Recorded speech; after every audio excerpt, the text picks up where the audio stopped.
אנו מכריזים בזאת על הקמת מדינה יהודית בארץ ישראל, היא מדינת ישראל.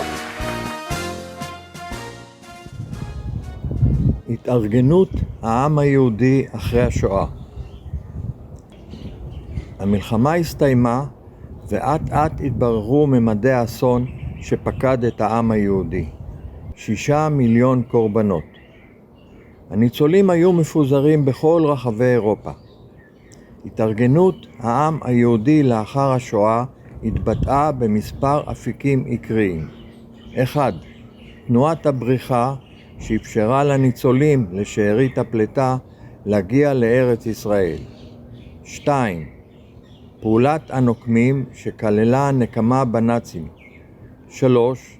המאבק נגד מדיניות הספר הלבן הבריטי שהוביל בסופו של דבר להקמת המדינה. 4. ארגונים שהוקמו בארץ לטובת רווחת הניצולים. שיר תחזקנה ידינו. מקהלת ילדים במחנה הכורים באוסטריה.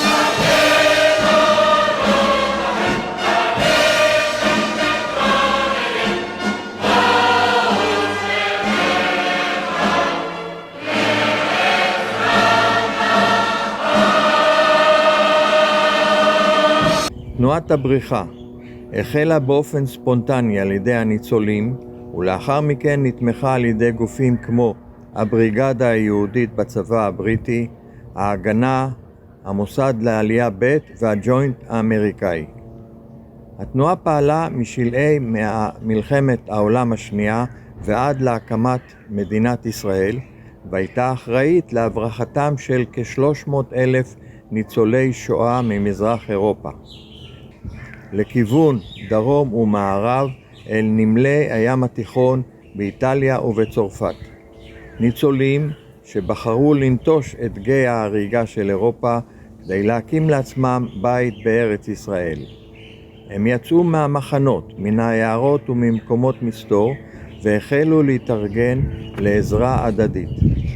הם היו יתומים, שכולים, נצר אחרון למשפחותיהם. הראשונים להתארגן היו פרטיזנים יהודים וחברי תנועות הנוער הציוניות.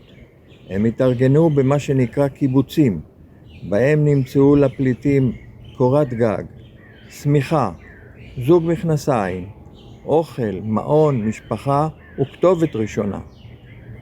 חיילי הבריגדה היהודית של הצבא הבריטי שפגשו את הניצולים ניצלו את מעמדם ואת האמצעים שעמדו לרשותם לטובת אחיהם הניצולים. חיילי הבריגדה העבירו שיירות של פליטים יהודיים בכלי הרכב שלהם, ארגנו נתיבי בריחה, פעלו במחנות העקורים ועודדו את ניצולי השואה והכווינו את המוני הפליטים לעבר הנמלים באיטליה שמהם הפליגו ספינות המעפילים לארץ ישראל. חלקם אף נשארו באירופה לאחר שחרורם מהבריגדה כדי להמשיך בפעילותם. שיר שאו ציונה נס ודגל.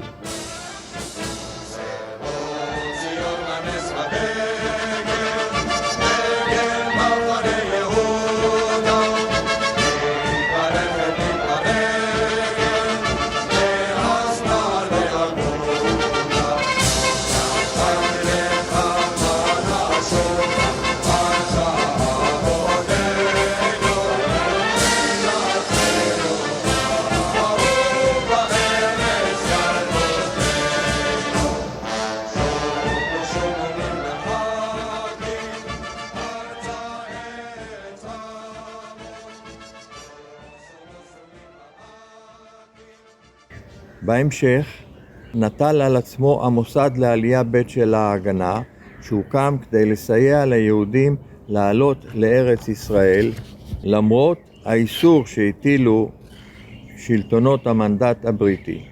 השליחים הארץ ישראלים של המוסד לעלייה ב' בפיקודו של שאול אביגור טוו רשת של נתיבים ומחנות מעבר על פני אירופה כולה. בסיועם ובהנהגתם הפכה תנועת הבריחה לאחד הגורמים החשובים במפעל העלייה לארץ ובמאבק להקמתה של מדינת ישראל. בפולין שאחרי המלחמה שרר אי שקט פוליטי, והיהודים שנותרו בה או ששבו אליה סבלו מהתנכרות ומאנטישמיות.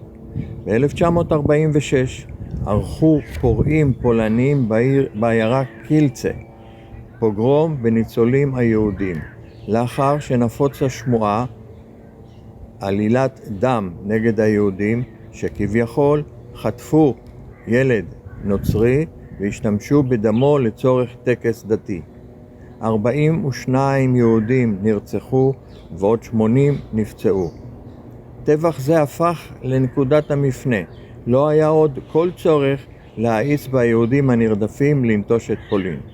האנטישמיות נמשכה, והכמיהה לבית חם ובטוח במולדת משלהם דחפו רבבות להצטרף לארגונים הציוניים. שיר אנחנו שרים לך מולדת ואמא. אנחנו שרים לך מולדת ואמא את שיר השירים לעמל. כל עוד האש בלבבנו פנימה, מפינו שירך לא יחדל. ברחנו מנחר בעוני בבלימה, שמרנו תפארת רק לך.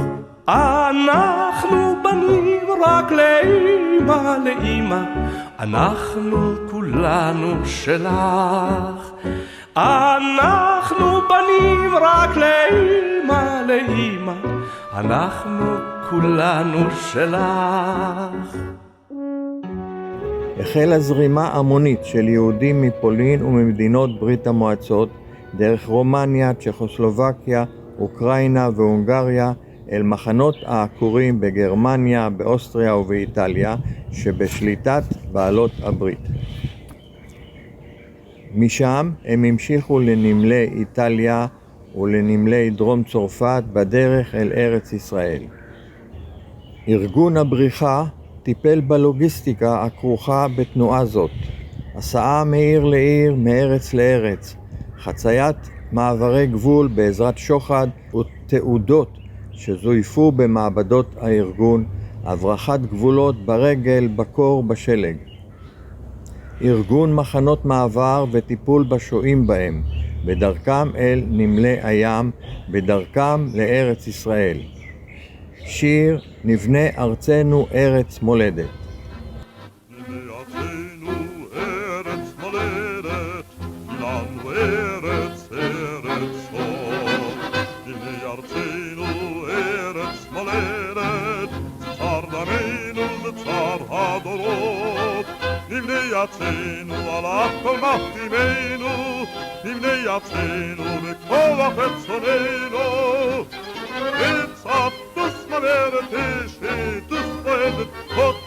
was mascheret banu yasiru adam Zemerut, hamemiut Titzat beos nikos shechur ha'am Nakum nelecha yachad kadima Osi yakoach os nagmir Nakum nelecha yachad kadima Tikvat hanetzach darkenu ha'ir כולנו אנו דגלי מחנה פוסע, כולנו אנו צילי שדרו בוקע. ומדינת פורחת ליום, או ניצחת לא נקדים ביחדה יחידי העולם. ומצפון וביטחון, תצף באוס לקראת שחרור העם.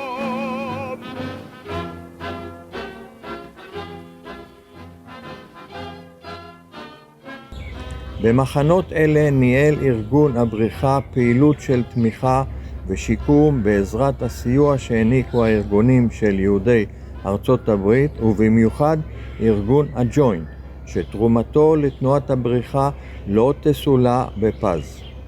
סיפור אישי: הוריי רצו להגיע מאוקראינה לארץ ישראל. הגיעו לאוסטריה שהייתה תחת שלטון בריטי, משם היו אמורים לעבור את הגבול באופן בלתי חוקי לאיטליה. במעבר הגבול הם נתפסו ואבי הובא למשפט אצל קצין בריטי בכיר יחד עם יהודים נוספים שגם הם ניסו להבריח את הגבול. הקצין היה השופט. הוא שאל את כל היהודים שנתפסו מדוע עברו את הגבול. כולם ביקשו סליחה, מחילה. אבי היה היחידי שצעק על השופט, בגללך, בגלל המדינה שלך, בגלל בריטניה שלא מאפשרת לנו לעלות לפלסטינה, אנחנו נאלצים לעבור את הגבול בהיחווה. הוא קיבל 10 ימים בכלא. בזמן השואה היו משפחות יהודיות רבות שכדי להציל את ילדיהם הם הפקידו אותם במנזרים ובמשפחות נוצריות על מנת להציל אותם מהצורר הנאצי. לאחר השואה היו מנזרים רבים שלא הסכימו לשחרר את הילדים, שחלק מהם היו תינוקות כשנמסרו למנזר ולא ידעו כלום על היהדות, וכן גם משפחות נוצריות שסרבו להחזיר את הילדים. במקרים רבים היה צורך לפדות את הילדים על ידי תשלום $50 לילד. סיפור יפה מסופר על הרב הרצוג, הרב הראשי של מדינת ישראל וסבו של נשיא המדינה, שהסתובב ברחבי אירופה ממנזר למנזר על מנת להתחקות אחר עקבותיהם של הילדים. באחד המקרים, או אולי בכמה מהם, הוא הורשה להיכנס לחצר המנזר לכמה דקות. הוא לא הצליח לזהות מי מהילדים הוא יהודי, ואז הוא פסע למרכז הרחבה של המנזר וזעק בקול את הקריאה האלמותית, שמע ישראל אדוני אלוהינו אדוני אחד. תוך רגעים ספורים התקבצו סביבו ילדים קטנים וצעקו תתה מאמה. שיר אמא, מותר כבר לבכות? שיר שנכתב על ידי נתן אלתרמן ב-1945 בהשראת סיפור ששמע מאבא קובנר על פרטיזן שחזר מגטו וילנה. סיפור על ילדה קטנה ששאלה את אמא אם מותר כבר לבכות אחרי שיצאו מהמחבוא בו התחבאו במשך 11 חודשים, כשהאם לימדה אותה לא לבכות כדי שלא יגלו אותן. השיר שכתב אלתרמן הוא תשובה מרגשת של האם לשאלתה של הילדה שאימה מאשרת לה לבכות לבסוף לבכות. אלתרמן פרסם את השיר בטור השבועי בעיתון דבר, בו הפך לאחד השירים המזוהים ביותר עם השואה. הלחין ושר שלומי מתיאס. כן ילדה, כן ידיים דקות, כן עכשיו כבר מותר לבכות, כן מלאך כתוב ריסים ושיער, כן עכשיו כבר מותר, כבר הלילה רוגע וצח, כבר הדוד יוזף קרמר הלך, כבר הרדיו ספר ומנה, מה עשו לך כבשה מעונה? צייתנית ומשכלת היית, ובאופל בחול או בכית, ואפילו בין אוזן תשמע, את שינייך צימחת בדממה, ועל כל ועל כל ועל כל, כבר הוכן קטנתי פרוטוקול, וסודר והודק בסיכות, ועכשיו כבר מותר לבכות, על מיטת הסחבות בזווית.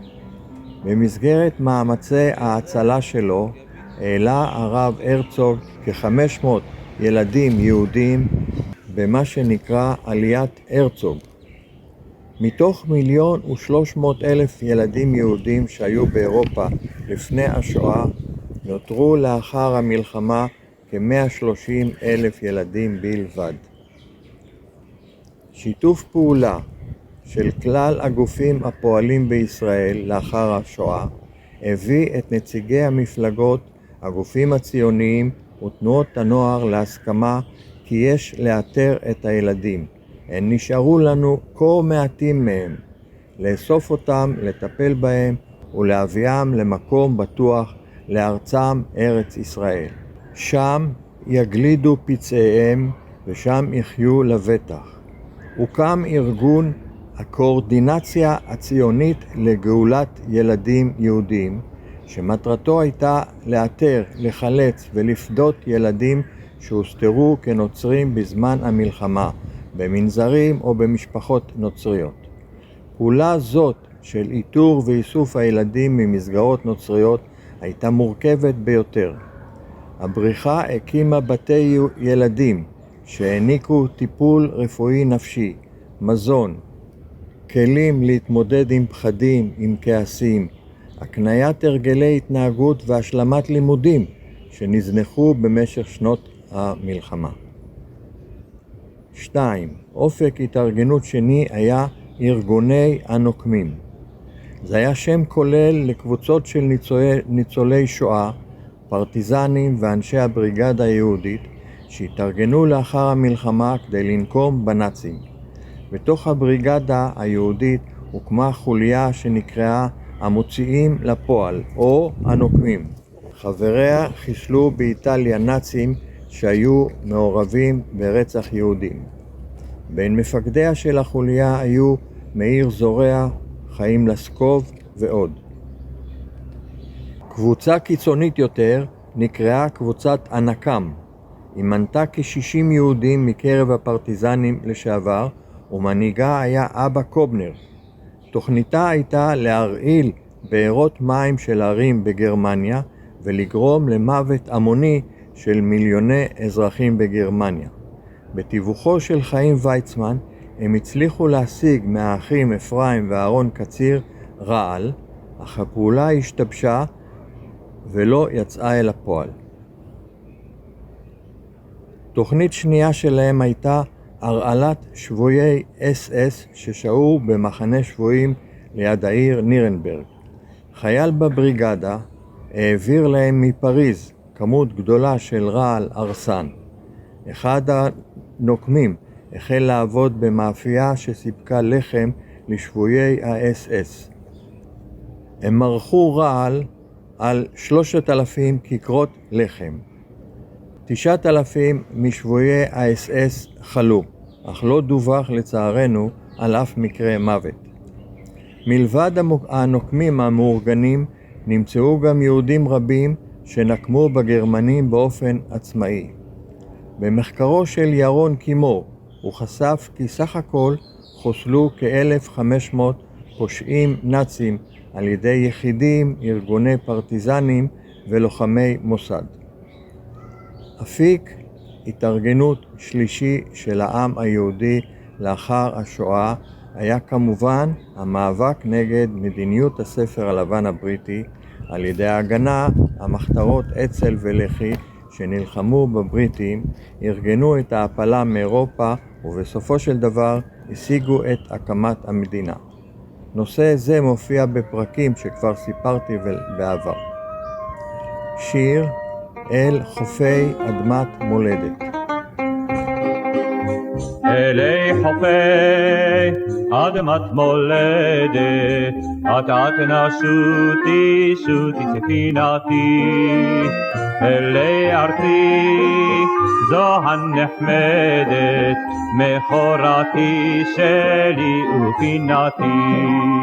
לקלוק לקלוק גלים ילוקו, שקשוק שקשוק כולם ישוקו, וספינתי אט מחלקת אל חוף ארצי, אל חוף השקט.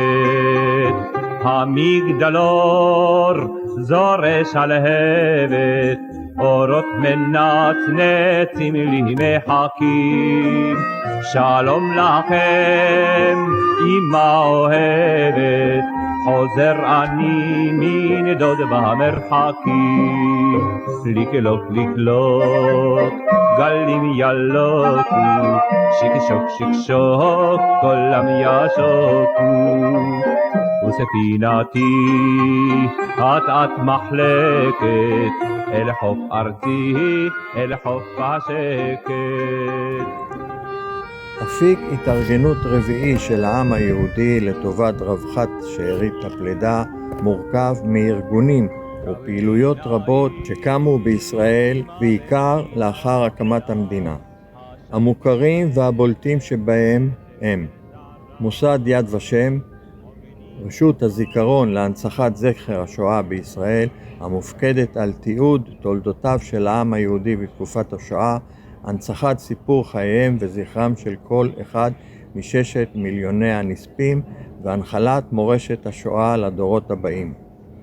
מרכז הארגונים של ניצולי השואה בישראל, ארגון הגג של מעל ל-50 ארגונים המייצגים את הקהילות אשר סבלו מרדיפות הנאצים במלחמת העולם השנייה, ומטרתו מאבק למען זכויות הניצולים, הבטחת רווחתם והנחלת זיכרון השואה. הקרן לרווחת נפגעי השואה המסייעת לניצולי שואה בטיפולים אביזרים רפואיים.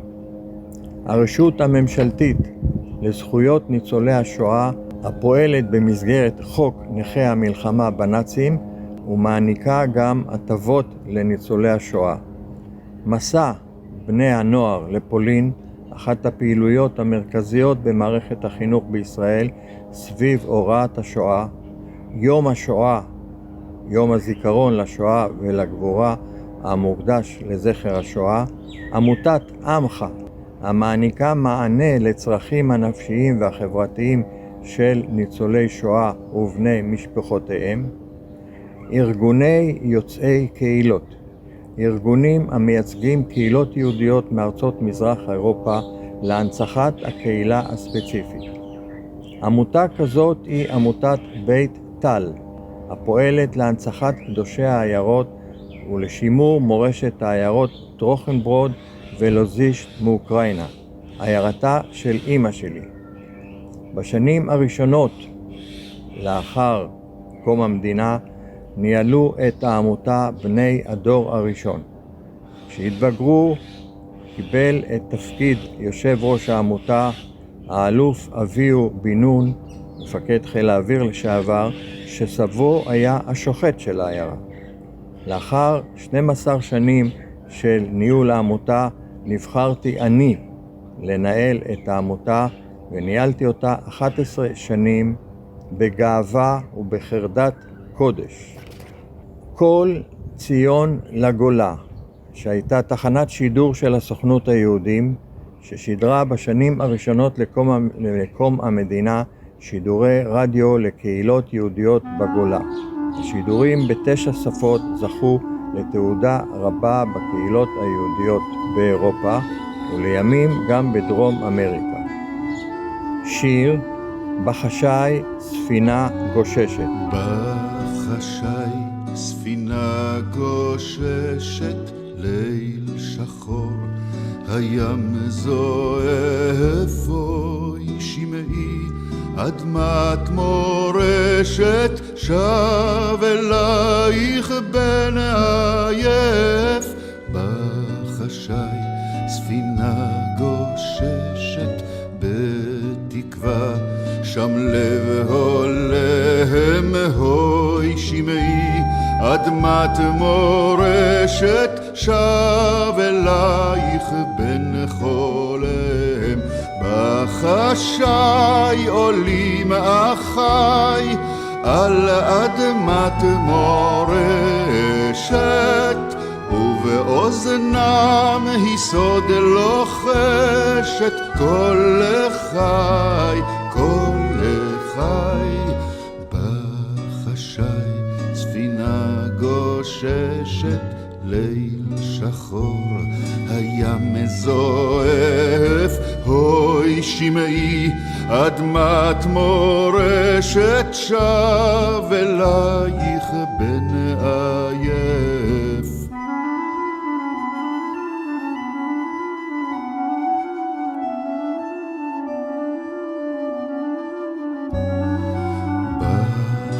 בחשאי ספינה גוששת ליל שחור, הים מזועף, הוי שמעי, אדמת מורשת שב אלייך בן עייף.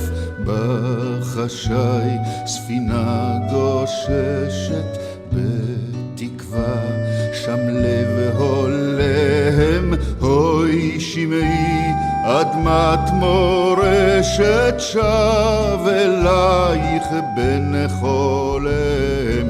בחשאי עולים אחי על אדמת מורשת,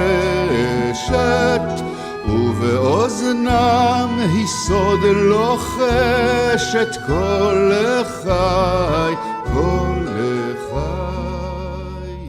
בחשאי ספינה כל ציון לגולה, שהייתה תחנת שידור של הסוכנות היהודית ושידרה בשנים הראשונות לקום המדינה שידורי רדיו לקהילות יהודיות בגולה.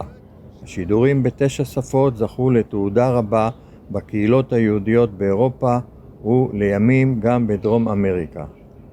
השידורים פעלו להוראת העברית ולחיזוק החינוך היהודי בתפוצות. והמדור לחיפוש קרובים, מדור בסוכנות היהודית שפעל לסייע לניצולי השואה לאתר קרובים שעבדו במלחמה. שיר השיירה. בלשונות רבות מספור דיברנו, וזה את זה כמעט בכלל שלא הכרנו, ומקומות רבים מאוד עזבנו, ורק מקום אחד רצינו ואהבנו, ומקומות רבים מאוד עזבנו, ואל הארץ, אל הארץ באנו. ונמשכת שיירה מן המאה שעבר, רחוקים כבר היוצאים, עיקרים וחלוצים, שעמלו עבדו בפרך בלי לראות את סוף הדרך. ועכשיו עוברים אנחנו, לא שקטנו ולא נחנו, לא ימשיכו בלעדינו, זוהי הרפתקת חיינו.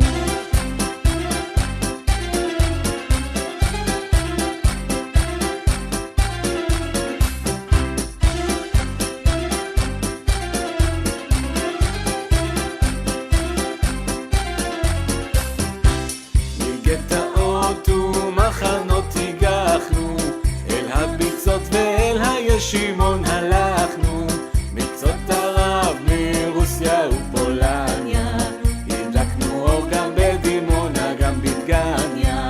מקצות ערב מרוסיה ופולניה, הדלקנו אור גם בדימונה גם בדגניה. ומכל הגלויות ועם כל הבעיות, עם נוצר וארץ קמה ושפה אשר נרדמה שוב התחילה, מתעוררת, מדברת ומדברת. מסביב יהום הסער והקושי והצער, אבל יש על מה לשמוח, יש עוד אומץ, יש עוד כוח.